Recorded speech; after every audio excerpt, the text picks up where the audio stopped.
You know, back in 1947, a brand new country appeared on the map, Pakistan. But it had a really unique problem. It was born in two separate pieces, with over 1,000 miles of another country right in the middle. And just 24 years later, that unusual setup ended in a violent split. This is the story of exactly how that happened. It's a story about geography, power, and the revolution that gave birth to a new nation, Bangladesh. So it really makes you wonder, right? How does a whole country just break? What kind of pressures can build up until the only way forward is to completely fracture? Well, for East and West Pakistan, the cracks were there from day one. All right, so here's how we're going to break this down. First, we'll look at the deep divisions that were baked into the country's foundation from the start. Then we'll get into the rising political demand for more control. After that, a huge election whose results were just flat out denied. And finally, the war that literally tore the nation apart. Okay, let's dive right into part one. From the moment it was created, Pakistan had this fundamental geographical flaw that you just couldn't ignore. Just try to wrap your head around this. Your country has two main halves, but they're separated by 1,600 kilometers of another nation. India, no less. This wasn't just a physical gap, it became a massive cultural and political chasm. With almost no way for people to easily connect, building a single national identity was, well, pretty much an impossible task. And this right here, this is where the trouble really starts. It lays out the core imbalance. East Pakistan actually had more people. It was the country's economic engine, bringing in most of the foreign money thanks to its huge jute exports. But, and this is a huge but, all the real power, the political clout, the military control, all of it was concentrated in West Pakistan. And this imbalance wasn't just some abstract idea. It created very real problems. All the big decisions were being made in the West. If you looked at the army or the top government jobs, you'd hardly find any Bengalis. The money made in the East was being spent to build up the West. And then, in what felt like a massive cultural slap in the face, their language, Bengali, was sidelined when Urdu was made the only national language. Then, in 1970, as if things weren't bad enough, a catastrophe hit. The Bahola cyclone, one of the deadliest storms in modern history, just slammed into East Pakistan.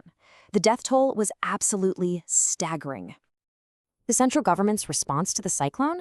Well, it was seen as slow, totally inadequate, and frankly, indifferent. For so many people in East Pakistan, this was the absolute final straw. It felt like proof that their lives just didn't matter to the leaders in the West. This feeling of being completely abandoned lit a fire of massive, widespread anger. All of that anger didn't just disappear. It got channeled into a powerful political movement led by a man named Sheikh Mujibur Rahman. And his answer to this crisis was a really clear plan for change, the 6-point demand. Now, these 6 points were a direct shot at every single problem we've been talking about. They called for real democracy. They said the federal government should only handle defense and foreign policy, and that's it. And you see those points in the middle, 3, 4, and 5? That was all about the money, designed specifically to stop the wealth from being siphoned off from the East to the West. And that last point, number 6, was about security, giving East Pakistan the power to protect itself. This wasn't just a small change. It was a radical demand to completely rebalance power in the country. So this 6-point program became the defining issue in Pakistan's first ever truly democratic general election, held in 1970. This was it. This was the moment of truth for the entire nation. And the results? Wow. They weren't just clear, they were a landslide. Sheikh Mujibur Rahman's party, the Awami League, won more than 160 seats. That was a clear, undeniable majority in the National Assembly. It gave him the democratic mandate to become prime minister and to put his 6-point plan into action. But that's not what happened. Not even close. The political establishment in West Pakistan, led by figures like Zulfikar Ali Bhutto and the military general Yahya Khan, simply refused to accept the outcome. They stalled, they delayed the start of the National Assembly, and they demanded some kind of power-sharing deal, completely ignoring the results of the election. So you have to ask, why? Why would they do that? Well, from their point of view, the 6 points weren't a plan for fairness. They were a recipe for breaking up the country.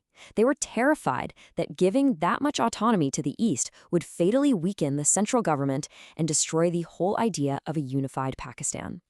And this refusal, this decision to just ignore a democratic election, plunged the entire country into crisis.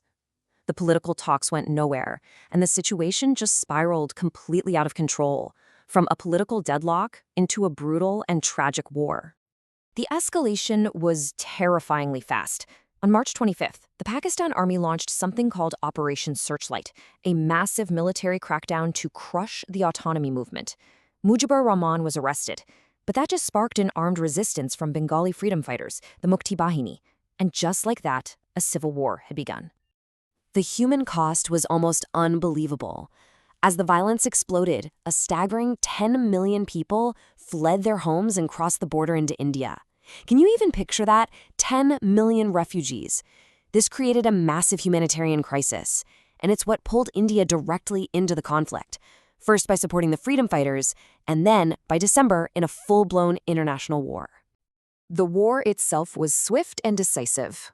Just 13 days after it officially started, the Pakistani military forces in the east surrendered. On that day, December 16, 1971, the nation of Pakistan was broken in half, and the new independent state of Bangladesh was born. When you look back at it, the story of 1971 follows this tragic but really clear path. It all started with grievances over inequality. That led to a clear democratic demand for change. And when that democratic demand was denied, the result was violence and the complete fracturing of a nation. It leaves us with a powerful and honestly timeless question. When a democratic voice is silenced, what comes next?